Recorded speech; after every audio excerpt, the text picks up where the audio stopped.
Women's weekly show में आपका स्वागत है डिफरेंट स्ट्रोक्स पर। तो इस हफ्ते की बड़ी खबर बहुत जस्ट बिफोर मैंने ये वीडियो शूट किया उसके पहले आई थी, वो है फातिमा सना पाकिस्तान की नई कप्तान नियुक्त की गई और वो लीड करेंगी T20 विश्व कप में पाकिस्तान को। उसके अलावा of course mens Pakistan team हार गई है अगेंस्ट बांग्लादेश घर पर ही, तो इसके बारे में बात करेंगे। उसके अलावा वुमेन्स T20 विश्व कप ऑफ कोर्स आपको पता है कि अब यूएई में खेला जाएगा और यूएई में सब खेल चुके हैं पहले। उसके अलावा हम इंडिया ए और ऑस्ट्रेलिया ए, जो of course India A team travel कर रही थी, उसका wrap up of the series and what makes Australia such a special team and should you watch out for England in this T20 world cup.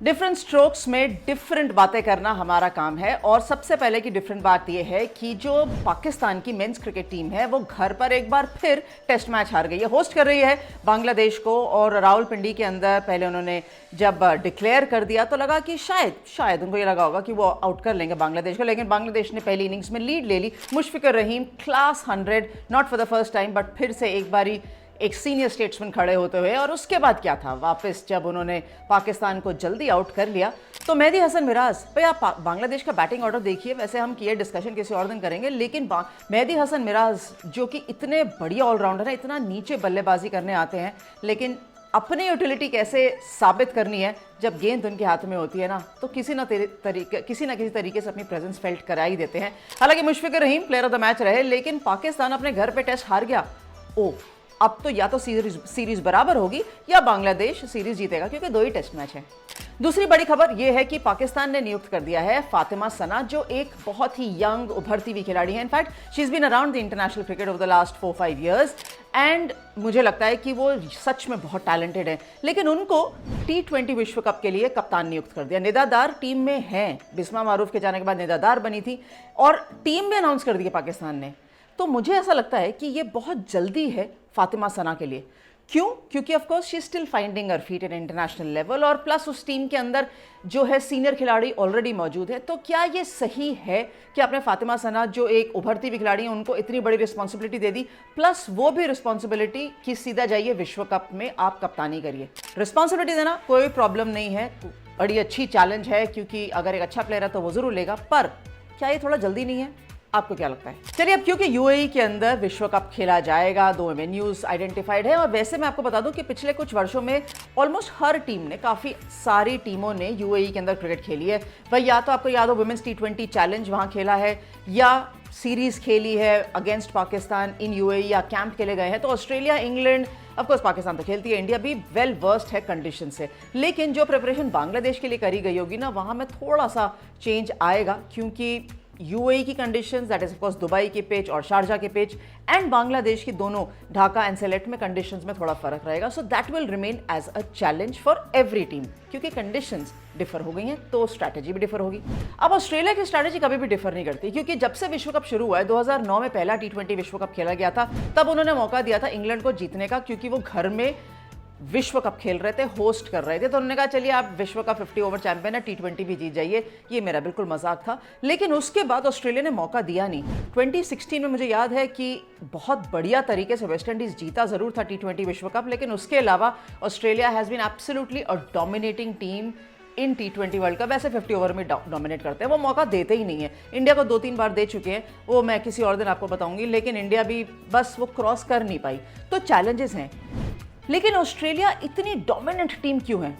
चलिए पहले पिछले 1 साल की बात कर लेते हैं, या कम से कम ये देखते हैं कि जो 12-15 मैच ऑस्ट्रेलिया खेली है, चाहे वो वेस्ट इंडीज़ के विरुद्ध खेली हो, चाहे वो इंडिया जब आई थी तब खेली है, साउथ अफ्रीका के विरुद्ध खेली, या इवन पाकिस्तान, जहाँ भी खेली उनकी डोमिनेशन देखिए, क्या क्लियर डोमिनेशन है।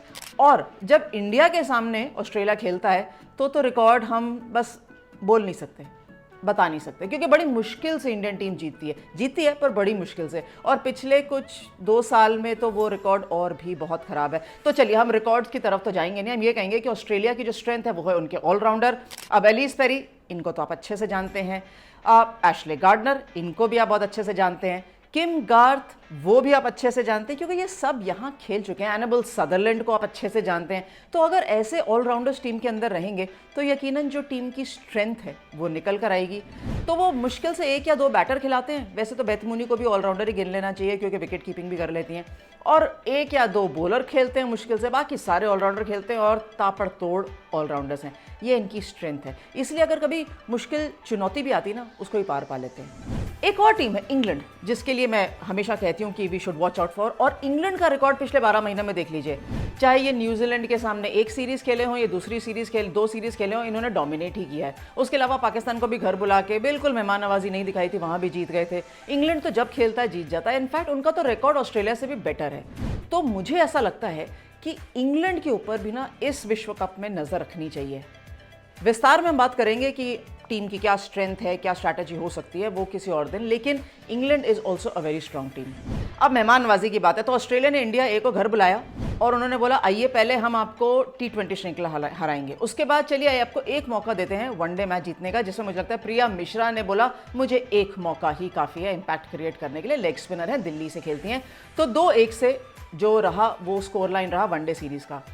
4-डे मैच था एक ही, जो मैं बहुत कीनली फॉलो कर रही थी कि भारतीय टीम किस तरीके से निकल कर आती है, क्योंकि सीम बॉलिंग थोड़ी सी चैलेंज थी। मैं ज़्यादा हैरान थी कि स्पिन के साथ जो थी वो शुरुआत करने की कोशिश करी। हालांकि मीनू मनी ने कप्तानी भी अच्छी करी, विकेट्स कॉलम में भी रहीं, लेकिन फिर भी फास्ट बॉलर्स वो कहाँ है? मेघना सिंह क्यों नहीं खेली 4-डे मैच के अंदर? ये एक सरप्राइजिंग एलिमेंट है। तेजल हसबनेस और बिष्ट ने दोनों ने बहुत बढ़िया बैटिंग करी थी वनडे सीरीज के अंदर, लेकिन इन अ 4-डे गेम भाई white ball to red ball है, थोड़े थोड़े चैलेंजेस भी आए होंगे, तो इतना बढ़िया प्रदर्शन रहा नहीं। हार गई भारतीय टीम, लेकिन फिर भी मुझे लगता है कि जो एक्सपीरियंस मिला होगा ना वो बहुत फ़ायदेमंद रहेगा। मीनू मनी आउटस्टैंडिंग परफॉर्मर मैं कह सकती हूँ। श्वेता सहरावत जब तक 4-डे मैच आया तब तक और बेटर हो गई। हालांकि मुझे लगता है कि इनको ओपन नहीं करना चाहिए, इनको टॉप ऑर्डर में खेलना चाहिए, but not as an opener. बड़ी बात कह रही हूँ, याद रखिएगा।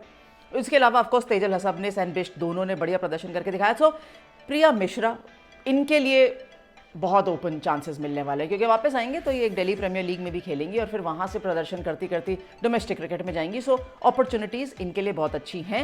हालांकि इंडिया ए में सभी खिलाड़ियों के लिए बहुत अच्छी थी। ऑस्ट्रेलिया का टूर आसानी से तो मिलता नहीं है, बहुत मुश्किल से मिलता है। सो घूम के भी आए होंगे, I am sure, I am hoping कि घूम के भी आए हों।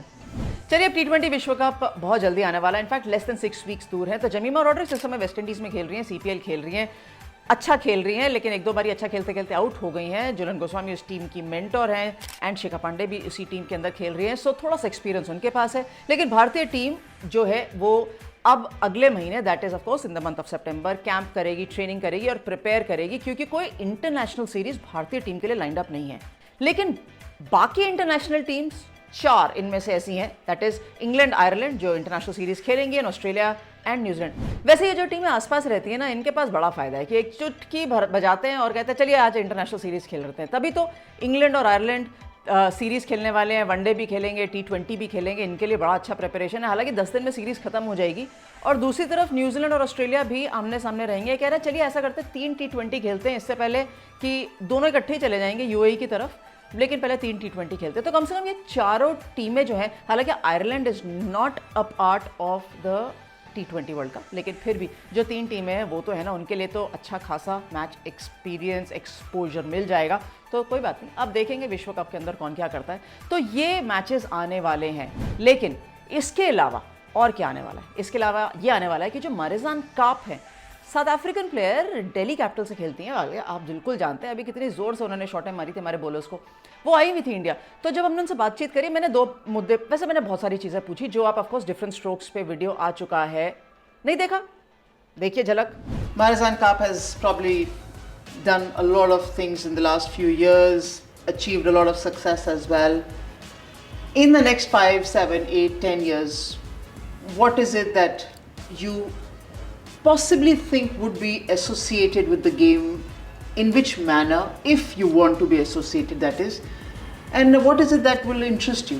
Well, I don't want to think of retirement because No. We also don't that think makes me extremely scared because I don't know how I will react when I'm done with cricket. But I think for me, I'll definitely stay within the women's game. I absolutely love cricket, Yeah. and being involved in cricket, women's cricket specifically. So, yeah, I can't see myself going anywhere apart from being involved in women's cricket. Different strokes पे video आ चुका है। वहां मैंने इनसे पूछा कि आपका favourite ground कौन सा है, रिटायरमेंट के बारे में क्या प्लान्स हैं। अरे नहीं देखा, चलिए देखिए video. The best cricket ground, because of course you've played in most of the cricket grounds all over the world. So, is there one cricket ground that's like, oh, matches here? This is my favorite. Yes, it's a tough one. I loved playing at the SCG in Australia, but to be honest, the Oval in England, yeah, just the atmosphere and the crowds you get in there. Yes. It's very nice to bat there. पूरा video ही देख लीजिए, क्योंकि different strokes पे already out है Marizanne cup. ये बहुत बढ़िया बातें करती हैं और ये प्लेयर तो कमाल की हैं, ये तो आप अच्छी तरह से जानते हैं। लेकिन इंसान जब किट में नहीं होता और ग्राउंड पे नहीं होता तो फिर कैसा होता है, ये सब डिफरेंट स्ट्रोक्स पे पता चल जाएगा आपको। तो देख लीजिए, वहाँ ऑलरेडी रिलीज्ड वीडियो है। लाइक कमेंट शेयर करना मत भूलिएगा and keep watching different strokes. Thank you very much.